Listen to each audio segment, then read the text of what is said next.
तर पुन्हा गाडगीळ आणि सन्स प्रस्तुत Jai Ganesh powered by Manikchand Oxyrich special partner Manke hearing services आणि पूर्वाचे सेवर।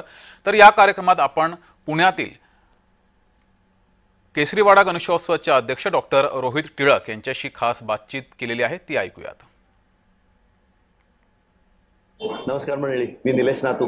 सर्व प्रेक्षकांना जय महाराष्ट्र। मी आता आहे ते पुण्याच्या मानाच्या 5व्या गणपतीच्या मंडपात काय हो, पायाशीच आम्ही बसलेलो बरोबर आहे। ज्यांनी हा उत्सव सुरू केला त्यांची 5वी पिढी रोहित टिळक। रोहित सर, जय गणेश, जय महाराष्ट्र। नमस्कार, जय महाराष्ट्र। कसे आहात तुम्ही? शेवटचा दिवस आहे, आज धावपळ जास्त आहे, कसे गेले 10 दिवस? यंदाच्या वर्षी आपण बघितलं तर खूप मोठ्या संख्येने लोक ही पुणे शहरात आपल्याला बघायला मिळाली।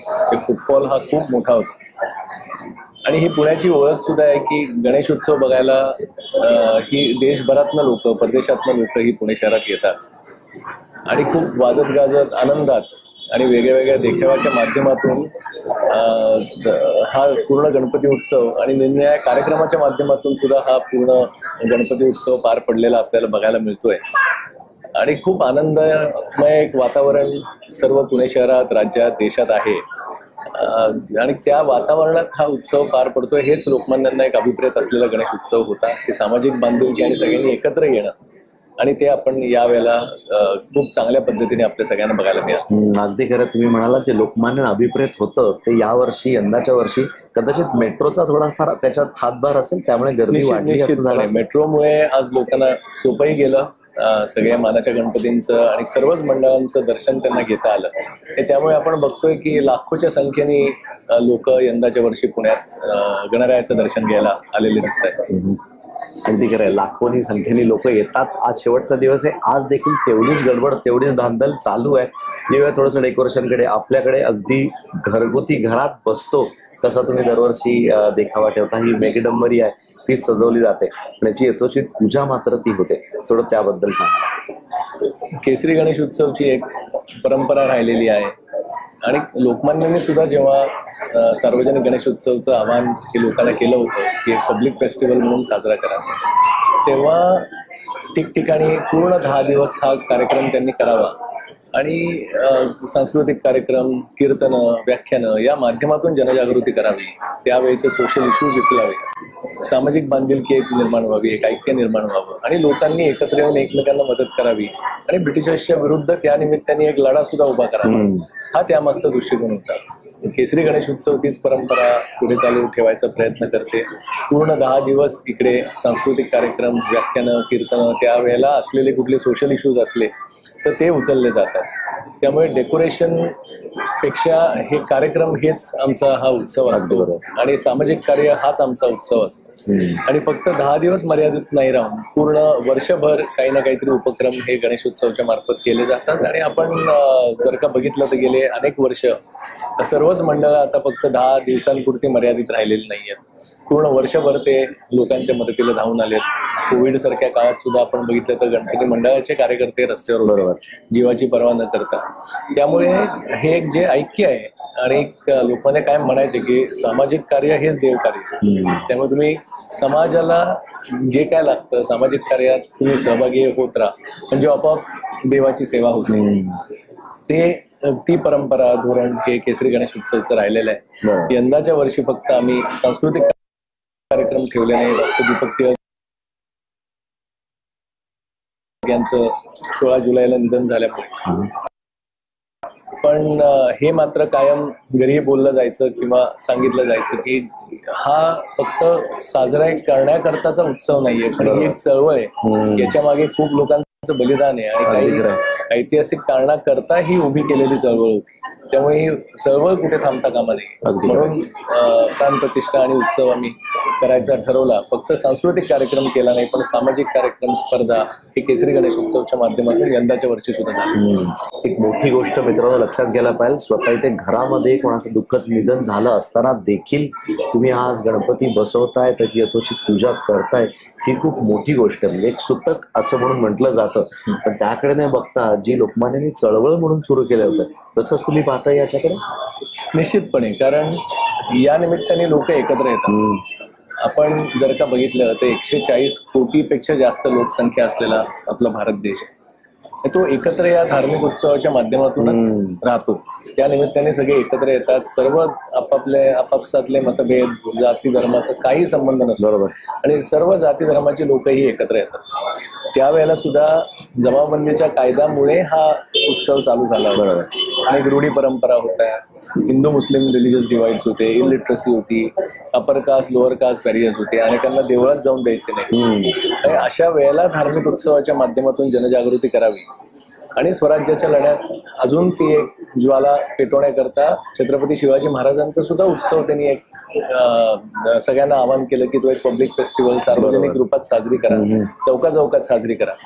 आणि गणेश उत्सव, शिवजयंती उत्सव तेव्हा हा एक इतिहास आहे की खूप एका कारणाकरता हा मोठ्या प्रमाणात चालू झाला, देशभर व्हायला लागला. बंगाल सारख्या ठिकाणी खूप मोठ्या प्रमाणात गणेश उत्सव आणि छत्रपती शिवाजी महाराजांचा उत्सव साजरी व्हायचा. चौकात महाराजांचं चरित्र हे वाचून दाखवलं जायचं, त्याविषयी चर्चासत्र भरवली जायची, व्याख्यानं व्हायची, पोवाडे व्हायचे. गणेश उत्सवाच्या माध्यमातून सोशल इश्यूज उचलले जायचे आणि ते ऐक्य खूप मोठ्या प्रमाणात निर्माण झालं. आणि त्यात जनजागृती झाल्यामुळे सर्व लोक एकत्र आली आणि करोडोच्या संख्येने नंतर स्वराज्याच्या लढ्यात ही सहभागी झाली.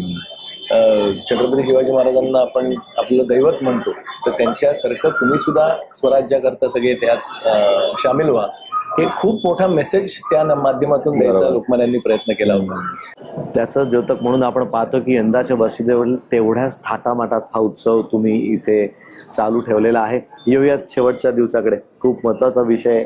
यंदा टायमिंगवरती खूप सारी चर्चा झाली. आपण थोड्या वेळात पाहणारच आहोत. सगळे एका पाठोपाठ एक मानाचे 5 गणपती जातील. तसं पाहायला गेलं तर पुण्याच्या अष्टविनायक असं खरं म्हटलं जातं. सकाळचे 5, संध्याकाळचे 3, तर सकाळच्या 5 मध्ये आपला 5वा नंबर लागतो. म्हणजे तसंच म्हणायला गेलं तर ज्यांनी सुरुवात केलेली आहे त्यांनी हे द्योतक असंच दिलं होतं की तुम्ही पुढे चला, तुमच्या पाठीशी मी आहे. म्हणून 5वा नंबर खरं लोकमान्यांनी स्वतःसाठी घेतला होता. पण यावेळेसचं काय स्वरूप असणार आहे? आज आपल्या गणपतीच्या पुढे कुठली कुठली पथकं दिसणार आहेत? श्रीराम तर आहेच. श्रीराम हे पथक हे चालू झालं तेव्हापासून आहे. बरोबर. आणि मग शिवमुद्रा एक पथक आहे आणि स्वराज्य म्हणून तिसरं पथक यावेळेला आहे. ते एक वेगळ्या थीम बेस्ड आहे. ते पोस्टमनच्या सर्व ज्या त्याचं काम आता वाइंड अप करायचा जो निर्णय झालाय.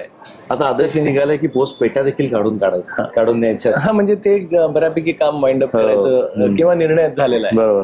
तर त्यांची एक मेमरी म्हणून हा एक पक्षाने तशी थीम केली आहे. म्हणजे ते पोस्टमनच्या ड्रेसमध्ये सायकलवर पोस्टमनच्या याच्यात येणार, पोस्ट कार्ड देणार, त्याच्यावर एक पोस्ट बॉक्स सगळा उभा केलेला आहे. तर इन मेमरी ऑफ पोस्टमन म्हणता येईल की ही थीम यावेळेला आहे. कारण हे खरंच कौतुकास्पद होतं की शेवटचं गाव जरी असलं तरी 1927 म्हणून आतापर्यंत बघितलं तर पोस्टाचा माणूस पोस्टमन तिथे पोचायचा सायकलवर आणि आपल्याला ते पत्र मिळायचं म्हणजे मिळायचं. थोडंफार पुढे मागे दिवस होत असेल पण ते मिळायचं. तर ती एक मेमरी किंवा आठवण ही सगळ्यांनाच आहे की घरी तो पोस्टमन यायचा. अनेक लोक वाट बघायची की कोण आलं घरी, दारावर बेल वाजली किंवा नक्की काय कुठून आलेलं आहे. तर ती एक त्यांच्याकरता एक म्हणून हा एक आपण थीम यावेळेला ठेवली की त्यांची एक आठवण सगळ्यांनी ठेवावी. कारण 27 पासून आतापर्यंत, आता ठीक आहे मोबाईल, ईमेल आणि या माध्यमातून तुम्ही लगेच पोहोचू शकता, पण ज्या वेळेला हे काही साधनं नव्हती तेव्हा आपल्याला कनेक्टेड मात्र त्या पोस्टमननी ठेवलं. बरोबर. आणि त्यांची आठवण ही सगळ्यांनी मनात ठेवायलाच पाहिजे. म्हणून आम्ही ही थीम यावेळेला ठेवली. एक मोठा मुद्दा आहे आणि मोठी गोष्ट तुम्हाला पाहायला मिळणार आहे. कुठे जाऊ नका, लाईव्ह तुम्हाला सगळ्या गोष्टी आम्ही अगदी घरी बसताना सांगणार आहोत, दाखवणार आहोत. तुम्ही पाहणार आहात घरी बसल्या बसल्या. पण बाप्पा दरवर्षीप्रमाणे यंदाही पालखीतच ती एक परंपरा सगळी तशीच आम्ही चालू ठेवलेली आहे आणि त्याच क्रमाने आणि वाजत गाजतच बाप्पाला निरोप दिला जाईल. लक्षात घ्या, हीच बाप्पाची मूर्ती आहे. सरांच्या डाव्या हाताला ही अख्खी मूर्ती, पूर्ण मूर्ती विसर्जित केली जाते. विसर्जन होतं याच मूर्तीचं. छोटी मूर्ती वेगळी बनवली जाते असा काही प्रकार नाहीये. दरवर्षी नवीन मूर्ती बनवतो आपण. हो, दरवर्षी अशीच, पण याच याची नवीन मूर्ती दरवर्षी असते आणि त्याचंच विसर्जन केलं. त्याचंच विसर्जन. चारही हात मोकळे असतात.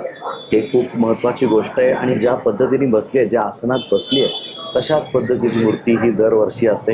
वाजत गाजत पालखीमध्ये हा पूर्ण सोहळा जातो. पालखी लोक उचलतात.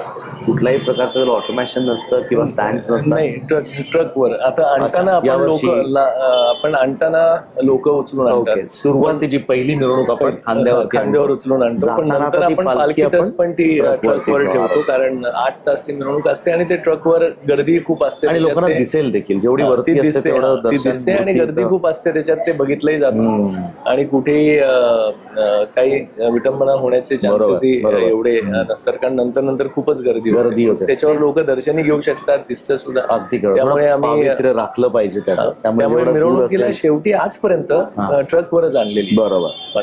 ही एक संस्कृती चांगल्या पद्धतीने वाढायला लागली आणि हे लोकमान्यांना निश्चितच अपेक्षित होतं. अगदी खरंय. पण त्यांनी जे सुरू केलंय ते तुम्ही आज 5वी पिढी रोहित टिळक, लोकमान्यांपासून रोहित टिळकांपर्यंत ही प्रथा तुम्ही चालू ठेवता, ही खूप मोठी गोष्ट आहे. त्याकरता तुमचे खूप खूप आभार. Thank you very much. हीच पद्धत तशी चालू ठेवा. तुम्ही कुठे जाऊ नका, तुम्ही पाहत राहा. अख्खा लाईव्ह सोहळा हा फक्त तुमच्या घरी बसून सोफ्यावरती आराम करा, व्यवस्थित लाईव्ह सगळ्या मिरवणुका पहा. जय महाराष्ट्रावरती. धन्यवाद.